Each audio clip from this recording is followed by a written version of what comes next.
Hello दोस्तों, आज के इस वीडियो के दौरान हम बात करने वाले हैं अवांस टेक्नोलॉजीज लिमिटेड के बारे में। सो गाइस, अवांस टेक्नोलॉजीज लिमिटेड में अगर बात की जाए तो लास्ट टाइम देखने को हमें मिला था कि शुक्रवार सेशन को तो गिरावट हमें देखने को मिली, जबकि गुरुवार सेशन में हमें एक अच्छा जंप देखने को मिला, एक अच्छा रिवर्सल देखने को मिला था। तो मैंने आप लोगों को बताया था कि वो एक बड़ा ट्रैप हो सकता है और उसके चक्कर में कहीं ना कहीं लोगों का जो है काफ़ी हालात ख़राब हो सकते हैं।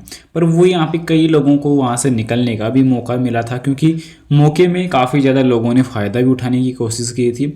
और ज़्यादातर लोगों ने जो देखने को मिला कि वापस अचानक जो रिकवरी देखने को मिली, तो उस कंडीशन में वापस लोगों ने वहाँ पे कदम रखने का काम किया और ज़्यादातर लोगों ने यहाँ पे अपने आप को ओवर स्मार्ट समझने का काम किया था और वही वापस ऑलरेडी फंस चुके हैं। तो अब फंसने के बाद अब रिकवरी कब तक है और क्या है, कल का सेशन कैसा रह सकता है, तो इन सब चीज़ों को कवर करने वाले हैं। और बता दूं, बाई सेल के लिए कोई भी रिकमेंडेशन सजेशन नहीं रहेगी, जानकारी ओनली एजुकेशनल पर्पज़ के लिए रहेगी। अब यहाँ पे अगर बात की जाए पिछले 5 सेशन में, तो पिछले 5 सेशन में देखने को ये मिला कि जैसा कि अच्छा रिकवरी देखने को मिला था। अब अच्छे रिकवरी में 19 को एक अच्छा जंप था, सॉरी 19 तारीख को अच्छा जंप देखने को मिला, उसके बाद वापस एक अच्छा रिवर्सल देखने को मिला और वापस से यहाँ पे गिरावट देखने को मिली। अब उतार चढ़ाव तो काफ़ी मैटर हुआ। अब उतार चढ़ाव में देखने को मिला था कि अभी के टाइम किसी बड़े इन्वेस्टर ने यहाँ पे वापस जो है इसमें आने का काम किया था, इसमें वापस जो है लेने का काम किया था। अब वॉल्यूम क्या देखने को मिली थी लास्ट टाइम कि यहाँ पे 4 करोड़ की वॉल्यूम हमें देखने को मिली थी।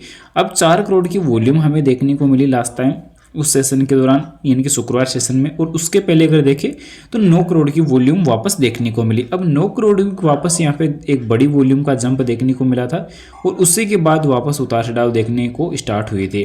तो अभी के टाइम जो उतार चढ़ाव देखने को मिल रहे हैं, तो वो एक बड़ा ट्रैप है, ये देखने को मिल रहा है। तो अभी के टाइम जैसे ही मौका मिले तो वहाँ से भी अपन 9-11 हो सकते हैं, क्योंकि मेन चीज़ क्या देखने को मिल रही है कि ऑप्शन में कंपनी का कारोबार हो नहीं रहा है, क्योंकि कंपनी का ग्रुप सेटलमेंट टाइप आप लोगों को मालूम है कि कंपनी बीएससी के जो क्राइटेरियाज को है कंप्लीट नहीं करती है और इसी की बदौलत कंपनी का ग्रुप सेटलमेंट टाइप XTT+1 है, जो ऑप्शन में इंट्राडे में कारोबार करने की अनुमति कंपनी को बिल्कुल भी नहीं है। तो अभी के टाइम बिल्कुल भी ये गलती ना करेगी। फिलहाल जैसे ही अगर आगे मौका मिलता है तो यहाँ से हम निकल कर यहाँ पे जो है पार हो सकते हैं, क्योंकि अभी इसके हालात और बदतर हो सकते हैं। जहाँ पे ये समझ सकते हैं कि पिछले कुछ टाइम के दौरान हमें एक बड़ा जो है रोल देखने को मिल चुका है, जहाँ पे कह सकते हैं कि जहाँ 3 रुपये 15 पैसे ऑलरेडी जा चुका था, वहाँ से वापस 1 रुपये 15 पैसे अगर आ सकता है तो आने वाले टाइम में जीरो भी हो सकता है। तो ये चीज़ें याद रखने के लिए इंपॉर्टेंट रहने वाली है,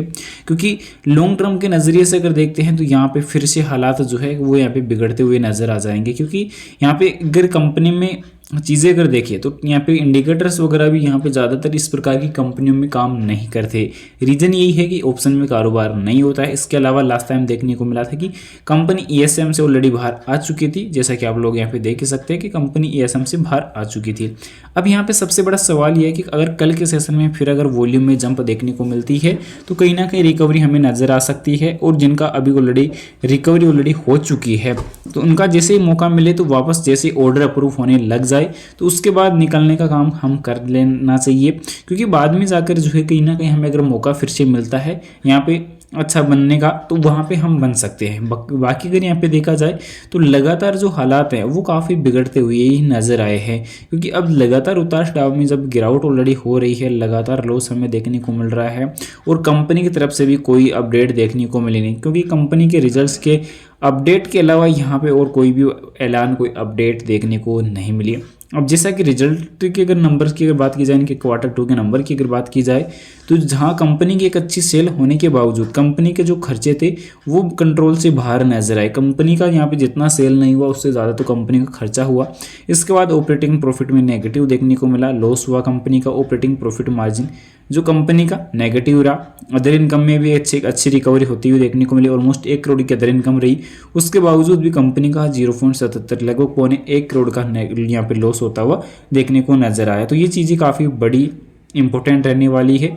बाकी कंपनी के हालात और भी बिगड़ते हुए नजर आ सकते हैं। तो अभी के लिए सबसे बड़ा रेड अलर्ट यही रहने वाला है कि आगे जैसे ही मौका मिले तो यहाँ से 9-2-11 फुर होते हुए नजर आए, और क्योंकि अभी के टाइम हालात और बिगड़ते हुए नजर आ सकते हैं, क्योंकि कंपनी का अब फिर से यहाँ पे कर्ज इंप्रूव होता हुआ नजर आ रहा है, क्योंकि कंपनी का लास्ट टाइम जो 56 करोड़ का कर्ज था बढ़कर 117 करोड़ ऑलरेडी हो चुका है, यानी कि कंपनी के ऊपर कर्ज का दबाव भी बढ़ता हुआ नजर आ रहा है। फिलहाल बता दूं बाई सेल के लिए कोई रिकमेंडेशन नहीं रहने वाली। वीडियो पसंद आए तो लाइक और चैनल को सब्सक्राइब जरूर से करें। Thanks for watching this.